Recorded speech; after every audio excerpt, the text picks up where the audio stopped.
Baik, kalau gitu Ini Rizal kau di bawah sana, tentang ya karena kau malu bukan sana jadi dia ingin mengalihkan perhatian. Ya, Pak Cakra, ini Halo, kajian yang sangat menarik Pak Cakra. iya benar Pak Cakra Rizal. sebagai Shalom Haris, seorang shalom yang buat semuanya ya. mendalami agama Islam dan asli Aceh, Pak Cakra ini ya. Jadi orang-orang Aceh, penonton-penonton Aceh, saya sarankan untuk follow Pak Cakra.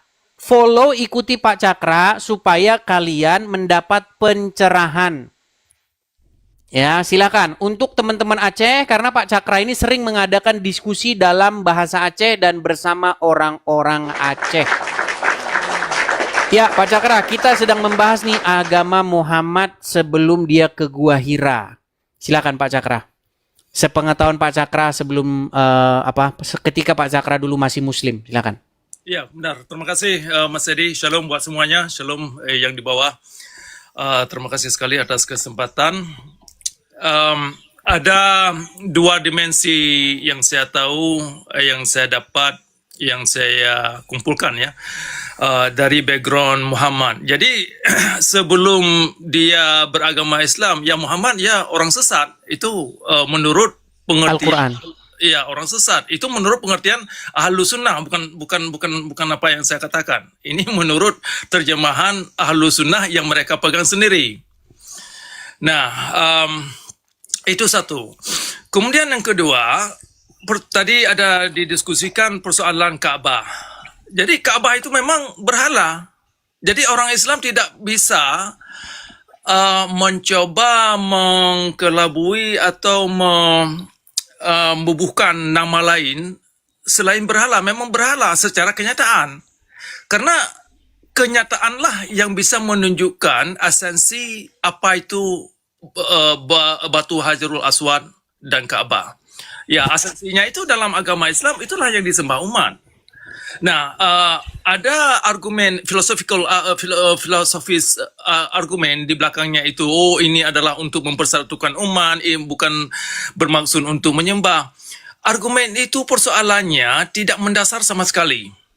Nah, kemudian lebih mendalam lagi, kalau memang dalam Islam itu dianggap Tuhan itu ada di mana saja, ya kan, di belahan mana, di bumi mana saja, maka tidak perlu sembahyang itu harus menghadap ke sana. Jadi banyak sekali dimensi di dalam persoalan pengertian salat yang dimengerti oleh Muhammad ternyata sangat keliru. Artinya Muhammad yang ada dalam agama Islam salah paham tentang persoalan definisi salat yang ada dalam Al-Quran. Lebih jauh lagi, ini agak sedikit dari sisi lain persoalan Muhammad. Ternyata yang saya lihat, kata Muhammad yang ada dalam Al-Quran itu bukanlah definisinya atau maknanya Nabi Muhammad yang ada di dalam agama Islam atau yang dianut oleh umat Islam kebanyakan orang Sunni dan orang Syiah. Jadi artinya Muhammad yang ada dalam syariat Islam atau dalam agama Islam tidak lebih daripada fiksi. Tidak lebih daripada itu. Nah, ini menurut keterangan kitab hadis sendiri dan juga sehingga dalam hal ini Al-Quran sendiri menolak konsep Nabi terakhir. Dalam Al-Quran tidak ada istilah Nabi terakhir atau the seal of the prophets. Tidak ada konsep itu. Nah, artinya ketika Al-Quran menolak konsep Nabi terakhir, maka Al-Quran menolak konsep Tuhan yang dibawa oleh Nabi Muhammad, termasuk Islam itu sendiri. Jadi Al-Quran menolak agama yang dibawa oleh Nabi Muhammad termasuk hukum Islam yang sering saya bahas persoalan syariat Islam. Nah, jadi kembali kepada background Muhammad itu tadi, jadi memang sangat bermasalah melihat dari sisi literatur orang Islam itu sendiri persoalan latar belakang Nabi Muhammad dan juga misi dia membawa Islam itu kemana. Ternyata Islam yang dibawa oleh Nabi Muhammad bukan kepada pencerahan, bukan kepada kemanusiaan, bukan kepada kreativitas dan produktivitas, bukan kepada spiritualitas, dan juga bukan kepada moralitas. Nah, itu persoalannya.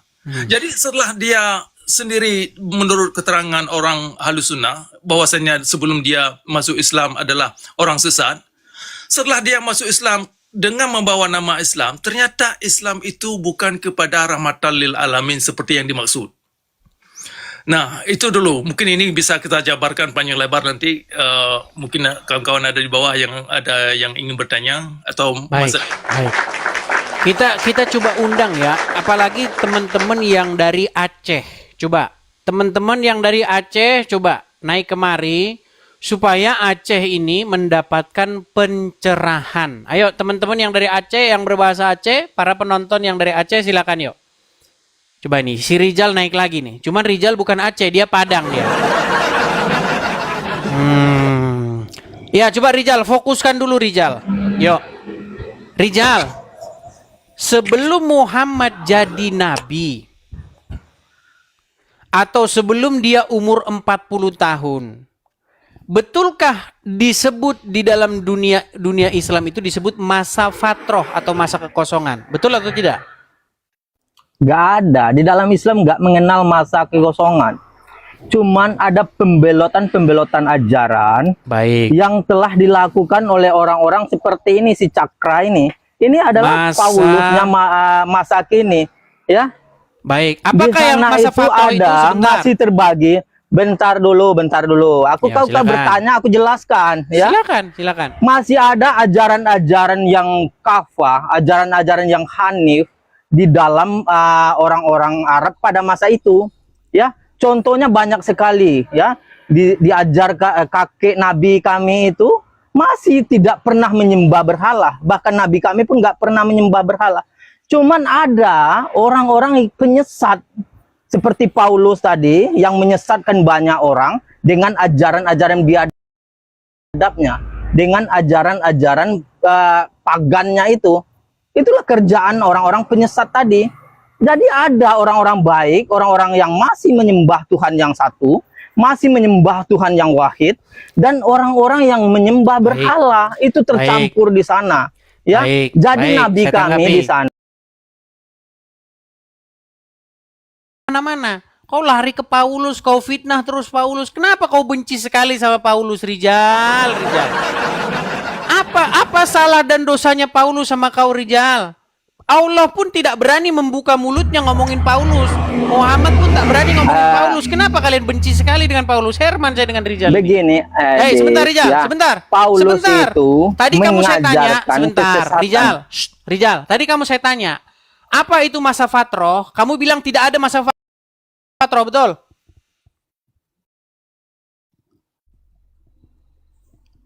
Tidak ada masa fatroh itu, masa kekosongan itu. Baik, Ya? apa ini? Pengertian masa fatroh, apa fatroh ini? Edis, ya Aduh, Rijal. kau di sana, Dis, ya kau dengar dulu. Aku kan saya sudah bacakan dulu sama terangkan kamu tadi. sebentar. Saya Edis, bacakan dulu sama kamu. bentar Pengertian dulu, masa kau fatroh. mau bertanya. Periode sebelum kenabian Muhammad. Nih, saya bacakan kepada kamu. Masa fatroh adalah masa di mana tidak ada nabi ataupun rasul yang diutus untuk membimbing umat manusia setelah wafatnya Nabi Isa.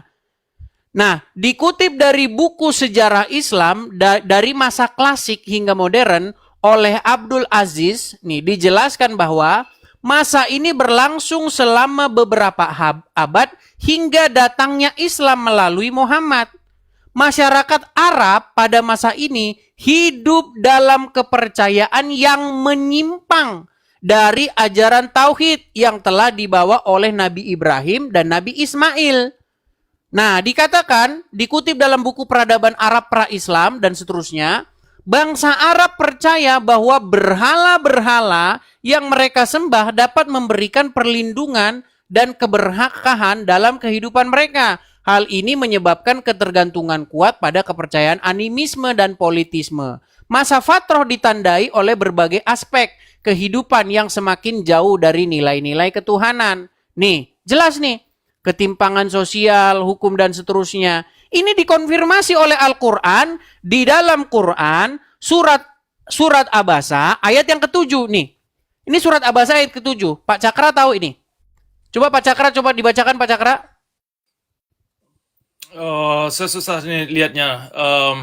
Edis, itu bukan Abasa, itu Ad-Duha. Ad-Duha, Ya, maksud kau saya. tahu itu Ad-Duha ayat 7. Surat Ad-Duha begini, 7. Dis, ya, itu makanya Dia aku bilang, dikatakan wa kau wajaqada mentafsir. dolan fahada. Jadi Muhammad didapati sebagai seorang yang dolan, seorang yang sesat. Dia tidak mengerti akidah nih. Di dalam tafsir Kementerian Agama Republik Indonesia, perhatikan. Nih, atau dalam kitab Ibnu Katsir nih. Ini panjang bener kitab Ibnu Katsir menguraikannya. Lihat nih. Diriwayatkan dari Al-Asad bin Qais. Dia berkata, aku mendengar Junub berkata bahwa Nabi Muhammad mengalami sakit selama 1 atau 2 malam hingga beliau tidak melakukan qiyamul lail. Maka datanglah kepadanya berkata, wahai Muhammad, menurutku setanmu itu tidak lain telah meninggalkanmu. Nih. Ya kan jelas nih. Muhammad di sini dikatakan sebagai seorang yang tidak mengenal Apa yang jelas? syariat. Perhatikan nih, lihat nih. Tafsir ringkas Kementerian Agama Republik Indonesia. Dan bukankah dia juga mendapatimu sebelum menjadi nabi sebagai seorang yang bingung karena belum mengetahui akidah dan hukum yang benar. Coba, sebelum Muhammad jadi nabi dia tahu hukum dan akidah yang benar nggak? Dis, kau jangan tafsir Al-Quran itu sesuai dengan hawa nafsumu. Ini siapa yang tafsir? Saya atau Kementerian Agama? Bukan, kau bingung itu kau tafsirkan sebagai orang yang sesat tadi enggak. Ya sudah, bukan dia seperti mengerti itu. hukum dan Ya? dia mengerti hukum dan Ya. akidah nggak? Mengerti, dia mengerti Ini Tuhan loh yang tauhid, Tuhan yang satu. belum Tidak mengetahui akidah dan hukum kok. Iya, akidah dan hukum. Oke, Maka dia udah mengerti datanglah belum? hukum-hukum baru, Dia mengerti hukum dan syariat yang akidah nggak? baru. Aku bisa ngomong nggak menjawab? Enggak, saya tanya dulu. Kau- menurut Bentar tafsir dulu, Kementerian kau takut Agama, sebentar. Belum saja ini. Menurut Dis, tafsir ada 15 Kementerian orang. Agama, Rijal. Dis, Menurut tafsir ada Kementerian 15.000 Agama, apakah orang. dia mengetahui akidah dan hukum yang benar? Saat ini ada 15.000 orang yang lagi menyaksikan ini, Dis, ya. Aduh, Aku Rijal, menjawab saja, Rijal. ya. Aku menjawab saja.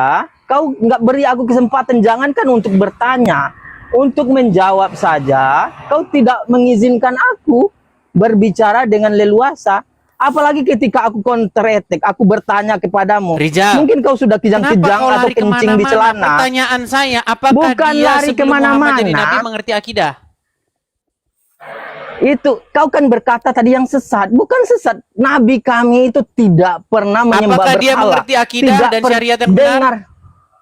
Itu makanya turunlah syariat Iya, aturan berarti baru sebelum turun berlaku. syariat itu dia berada di jalan yang benar nggak? Berada karena dia tidak menyembah Tuhan yang tiga atau tidak menyembah iya. Tuhan Kau yang tidur di bawah sana, Rijal. mindset. Iya, tidur kau di bawah betul, sana. Ini memang susah sekali ya. Pak Cakra, sangat sulit membuat orang Islam mengakui bahwa Muhammad itu memang didapati sebagai orang yang sesat. Itu Ustadz sendiri yang ngomong. Ustadz Effendi Usman, asal Jawa Barat, itu Ustadz yang sangat terkenal. Itu pernah mengeluarkan satu statement yang jujur. Tapi ya kalau jujur ya seperti biasa. Nih ya, pernyataan nih. Ustadz Effendi, nih ya, Effendi Usman. Apa kata dia? Ini Ustadz terkenal dari Jawa Barat. Perhatikan ya. Dia ngomong begini, Muhammad itu didapati seorang yang dolan. Perhatikan. Setelah kemudian bersyukur sudah berhijrah. Karena setiap kita teh bodoh. Ada di Quran surat Wadduha itu dolang fahada. Setiap orang itu sesat awalnya. Dolang fahada. Muhammad termasuk. Maka kalau ada yang muludan, ini memperingati apa ini? Memperingati kesesatan Muhammad. Kenapa Ustaz wawaniana nyebut Muhammad sesat? Tidak ke orang maka begitu nyawana naon atuh. Yati mau fa'awa wajadaka dolang fahada. Arti wajadaka dolang fahada itu naon Ustaz? Wajadaka dolang fahada, dan ketika Allah mendapatimu dalam keadaan sesat. Sesat. Ya silakan Pak Cakra. Ya. itulah salah satu dimensi yang banyak tidak dimengerti orang Islam. Ketika kita tunjukkan persoalan itu, sering diskusinya baur ini ya, tidak terlalu dihiraukan tentang persoalan apakah esensi Nabi Muhammad yang diyakinkan dalam agama Islam itu benar Nabi seperti yang dimaksud. Nah, tadi ayat itu yang ditunjukkan Mas Edi tentang bahwasanya belakangan Nabi Muhammad atau background Nabi Muhammad sebelum dia mendapatkan Islam, dia adalah sesat, adalah bahagian daripada yang menunjukkan esensi kenabian Nabi Muhammad itu sendiri dipertanyakan. Nah, kalau dalam agama Islam Nabi sendiri tidak bisa membentuk perangai atau sikap dirinya sebagai Nabi, nah ini yang membuat konsep aswatun hasanah dalam agama Islam tidak jalan, termasuk ya konsep rahmatan lil alamin. Oke, saya sapa dulu sebentar. Ya. Ada Ilham Akbar. Halo Ilham Akbar. Muslim, Bang? Ilham Akbar.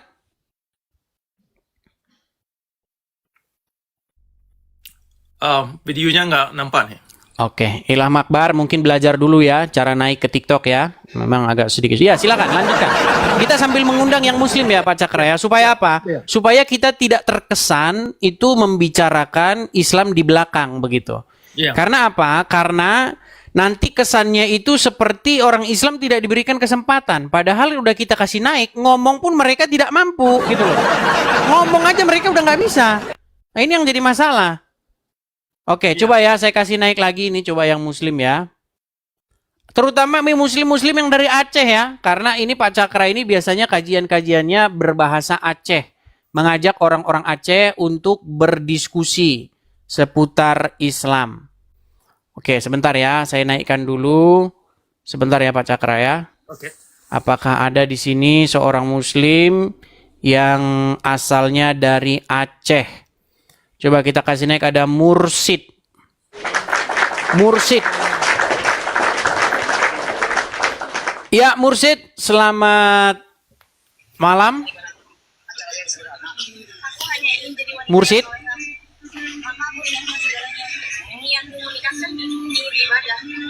Halo Mursid.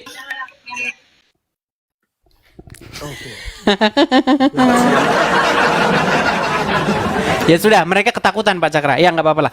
Islam ketakutan memang kalau disuruh bahas agamanya. Ya silakan Pak Cakra. Ya. Itulah yang selama ini saya gugat, saya angkat ke permukaan. Persoalan esensi kenabian Nabi Muhammad dalam Islam itu apa benar seperti yang diklaim.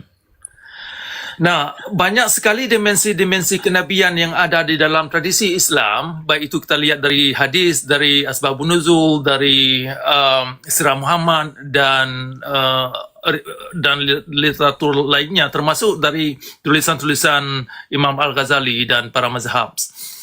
Nah, banyak sekali dimensi yang sangat bermasalah, di mana salah satunya kan kenabian Nabi Muhammad kan diklaim untuk membawa perangai orang Islam kepada orang baik-baik dan jangan menyembah berhala. Kan dua itu yang paling salah di antaranya yang paling utama ya. Ya.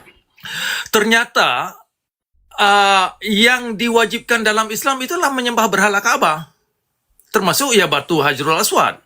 Nah, orang Islam bisa membuat banyak argumen filosofis di belakangnya, tetapi argumen filosofis yang dituangkan itu seperti saya katakan tadi sangat bermasalah karena di dalamnya itu tidak mengandung dasar-dasar yang memang mengandung ini nilai-nilai spiritualitas dan moralitas, apalagi kalau dilihat dari arkeologi sangat tidak masuk akal. Nah, kemudian di sisi yang kedua, bahwasanya Nabi Muhammad dijanjikan untuk membawa umat Islam kepada orang baik-baik. Ternyata ritualitas yang dilakukan oleh Nabi Muhammad, baik itu sembahyang, baik itu puasa, baik itu naik haji dan umrah dan lain-lain, ternyata semua itu tidak bisa membawa umat kepada orang baik-baik atau golongan baik-baik. Nah, terutama tentang kejujuran secara intelektual ya. Kalau kaum muslimin ini, makanya selama ini saya ajak kawan-kawan yang Islam secara intelektual, kalau para cendekiawan muslim tidak bisa berani jujur secara intelektual apa yang mereka tahu dan apa yang sesungguhnya mereka tidak tahu, maka Islam itu sendiri bermasalah kalau mengajak dan menginspirasikan umat untuk menipu demi agama. Terutama dalam persoalan syariat Islam ini yang sangat ketara. Nah, jadi kalau Nabi Muhammad ini diklaim sebagai aswatun hasanah dan ternyata syariat Islam tidak bisa mengajak umat ke situ, ke dalam dunia yang demikian, tidak mungkin pun. Baik, tapi malah menjadi kepada kehancuran ya. Oh ya, Habib. Betul sekali. Oke lah. Oke, pesannya sudah kita tangkap Pak Cakra. Dan teman-teman sekalian, ini khusus ya, khusus orang-orang Aceh.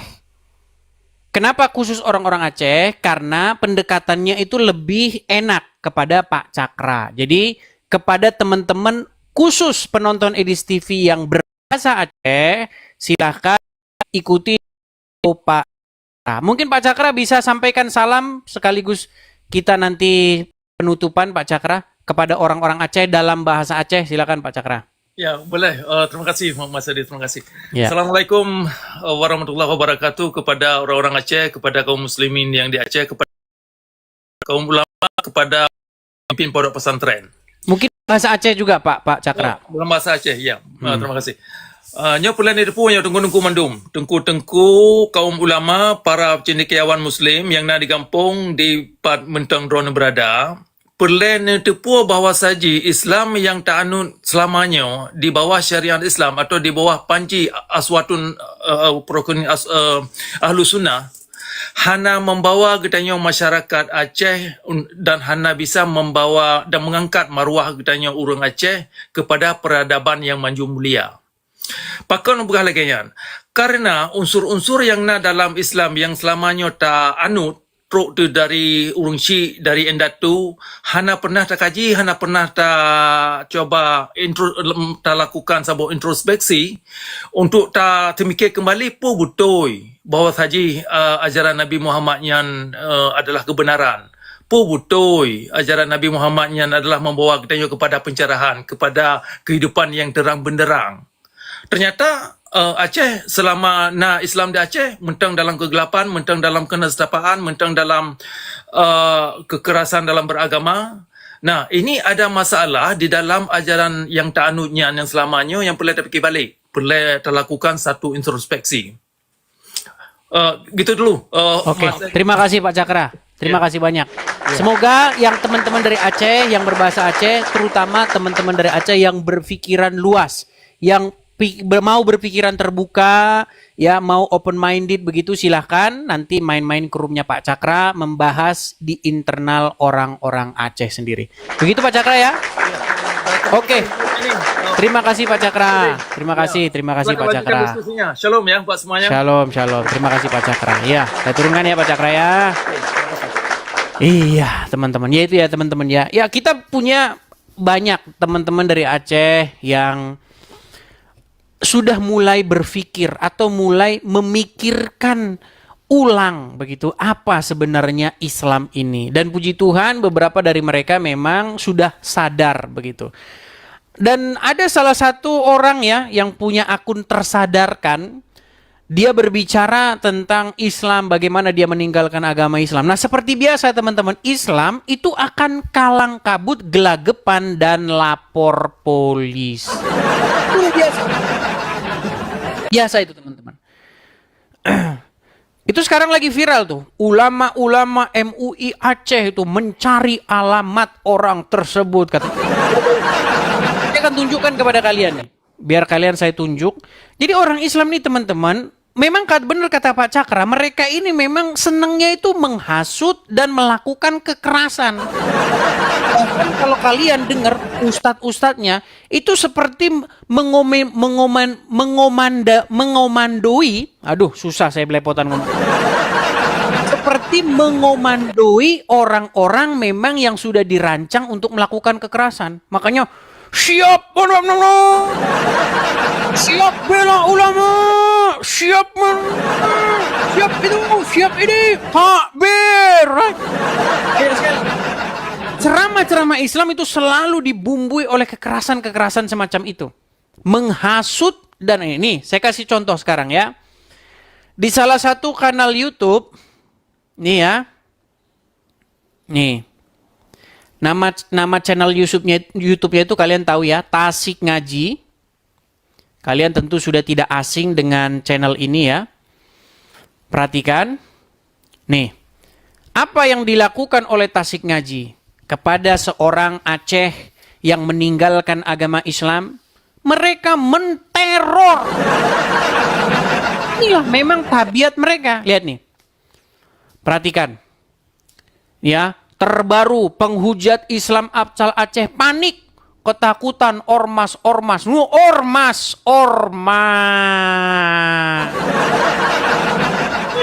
Nih. Perhatikan nih. Dia selalu nih. Alamat penghujat Islam dibongkar. Jadi teman-teman, berdebat dengan orang Islam itu tidak akan jauh-jauh dari yang namanya ormas dan alam. Bahkan orang Islam itu paling cepat dikompori. Siap bela ulama, siap berjihad, takbir, Allahu Akbar. Memang gitu, tabiat orang Islam memang gitu. Makanya apa kata Fahri Hamzah? Ini Muslim sendiri yang ngomong nih.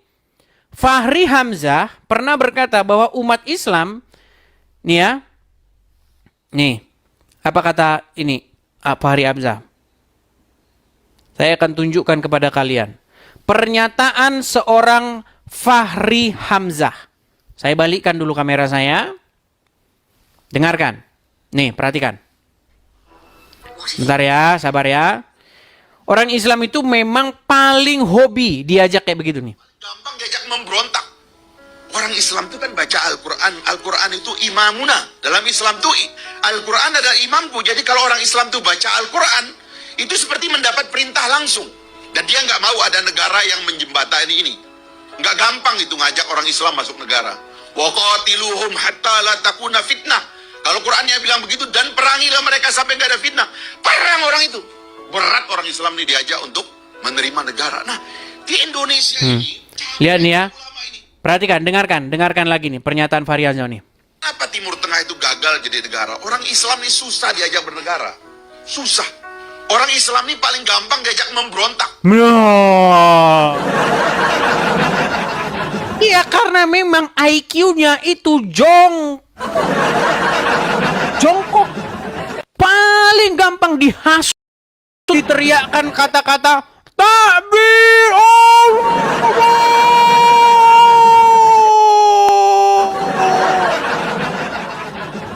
Saya kasihan, saya prihatin begitu. Kenapa sih kalian tidak menggunakan akal pikiran kalian? Kenapa kalian tidak bisa berpikir secara sehat? Kenapa kalian itu mudah dihasut untuk melakukan kekerasan?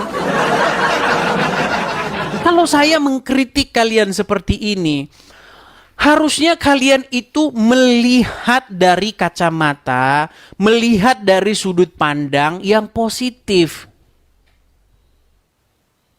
Kenapa kalian begitu mudahnya, begitu gampangnya dihasut untuk melakukan kekerasan? Coba, saya memanggil kalian supaya apa? Supaya hidup dengan kasih. Kasihilah sesamamu manusia seperti dirimu sendiri. Jangan membalas kejahatan dengan kejahatan. Nah, hal-hal semacam ini itu hal yang aneh di dalam agama Islam. Karena orang-orang Islam memang sudah dibiasakan hidup di dalam seperti itu. Ngancam, ada orang beda pendapat, datang. Iya kan? Apakah seperti ini cara kalian untuk mempertahankan kebenaran? Sekarang sudah zaman internet, bro. Sudah tidak zaman lagi kau memaksa seseorang untuk mempercayai sesuatu dengan kekerasan. Ayo